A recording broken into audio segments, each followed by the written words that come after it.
Hey folks, my name is Nathan Johnston. Welcome to lecture 18 of Vector Calculus, which is all about how to think about Green's theorem. So remember, a couple lectures ago, we introduced Green's theorem, which says that a vector line integral around the boundary of a region is equal to the double integral inside that region, as long as the thing that you're integrating is this funny little del f2 by del x minus del f1 by del y. And the question that's probably lingering in your mind after learning that theorem is like, why? Like, why on earth are these two very different types of integrals equal to each other? Okay, so today we're not going to prove it yet. That's going to be our next video, the one after this. But today we're going to try to build some intuition. We're going to try to answer that question of like, why the heck would we expect these two types of integrals to be equal to each other? And in particular, on the right-hand side, that del f2 by del x minus del f1 by del y, like why that? Why is that the thing that you double integrate to get this equality between these two integrals here? Okay, so let's talk about this. Let's talk about how we can think about the two halves of Green's theorem and then conclude that they're measuring the same thing.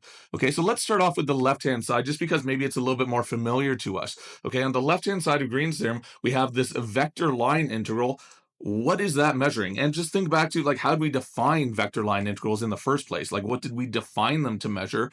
And well, the vector line integral along any curve, like what it is it's measuring how much the vector field points in the direction of the curve. Okay, so in this particular case, it's a closed curve. C is tracing out the boundary of some region, and the vector line integral along that boundary curve C, it's just how much does the vector field point with it as you go around. In other words, you could think of this as like, how much is the vector field spinning around the region D, right? Like if the vector field's going with it everywhere around the boundary here, then that means the vector field is kind of rotating around D. It's going with the boundary all the way around. Okay, so that vector line integral, it's just, how much is, the vector field, whatever it represents, maybe it's water flowing around or whatever, how much is it going with the boundary around the region? Okay, what about the right-hand side, though? Okay, on the right-hand side of Green's theorem, we're told that this vector line integral equals the double integral of this funny little quantity here, okay, del f2 by del x minus del f1 by del y. Why that quantity? Like, what does that quantity represent? And therefore, like, what would double integrating it represent? Okay, so, like, forget about double integrals for a second. Let's just start with this quantity here, del f2 by del x minus del f1 by del y. What does that represent?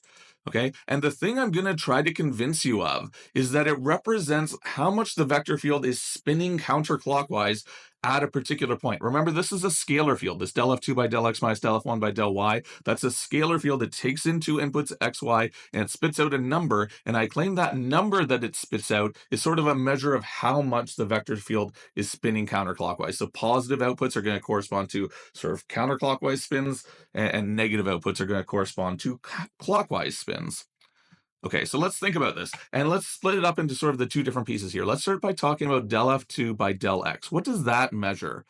Well, it measures, like, as your x coordinate changes, what happens to your y coordinate, right? That's literally just what this means. It means how much does the second coordinate of your vector field change as x changes? In other words, like what's happening to the y components of the vectors as you move to the right, as you increase your x coordinate.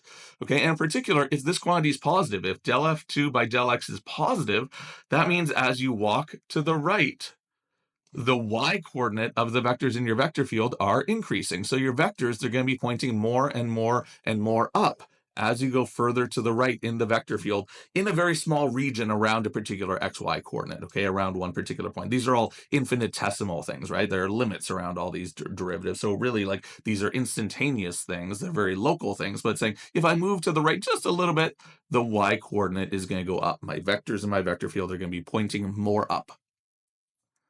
What about the second quantity here? What about this negative del f1 by del y? Okay, well, if that quantity is positive, what that means is, okay, now I'm asking what happens as I walk in the positive y direction.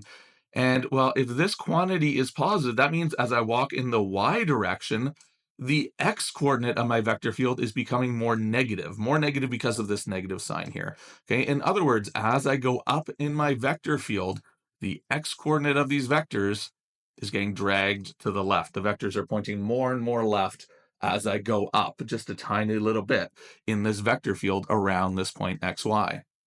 Okay. And both of these situations sort of correspond to the vectors rotating counterclockwise, right? Like just sort of look at the picture here. As I walk to the right, yeah, these vectors are pointing more counterclockwise. As I walk up, the vectors are pointing more counterclockwise. So, sort of what's happening here is if this quantity is positive, then that means like near that point, if I move right or up, well, the vectors are spinning that way.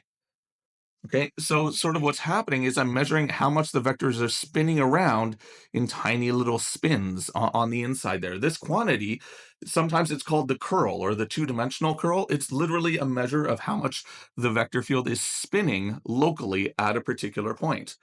Okay, and now Green's theorem, it just tells you that, well, if I integrate all of these little curls, right, if I sort of accumulate the little curls across the entire region D, then what I get is I get sort of the total amount of curl or the total amount of circulation around the entire region, right? The double integral, it's just, well, add up these little counterclockwise curls on the inside.